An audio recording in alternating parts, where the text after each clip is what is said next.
Alors que le soleil se lève sur Accra, le mausolée Kwame Nkrumah rénové brille à nouveau. Ce prestigieux parc mémorial et mausolée rend hommage à l'âme, à l'esprit et à l'ambition du premier président du Ghana et père de l'indépendance. Construit en 92 par l'architecte Don Arthur, ce complexe commémoratif s'étend sur une superficie de 2 hectares. Son architecture ressemble à une épée inversée, symbole de paix dans la culture Akan. Ce mausolée est un flambeau de tranquillité au cœur de la ville animée d'Accra. Le bâtiment abrite la dépouille de Nkrumah, de même que celle de son épouse Fatia. Nous avons une galerie audiovisuelle, un espace où vous entrez et écoutez certaines des allocutions de Kwame Nkrumah, des discours qu'il a prononcés à différentes occasions, ainsi que sur le mur de la galerie certaines des citations qu'il a faites à différentes occasions. Les visiteurs peuvent en quelques heures toucher du doigt l'héritage politique et culturel de celui qui rêvait d'une Afrique unie. Les secrets de sa vie, son ambition pour un Ghana indépendant ont été rénovés.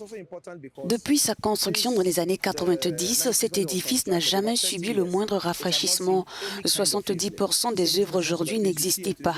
Elles ont été ajoutées pour raconter correctement l'histoire du premier président de la République.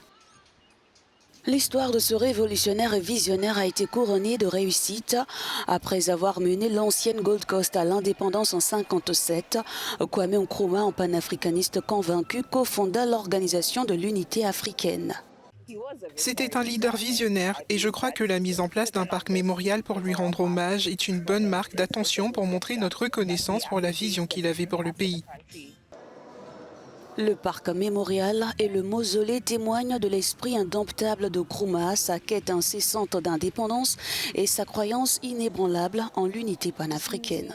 Ce musée est une belle dédicace à un grand homme. Le voir reposant dans le mausolée est très puissant. C'est une vraie expérience émotionnelle.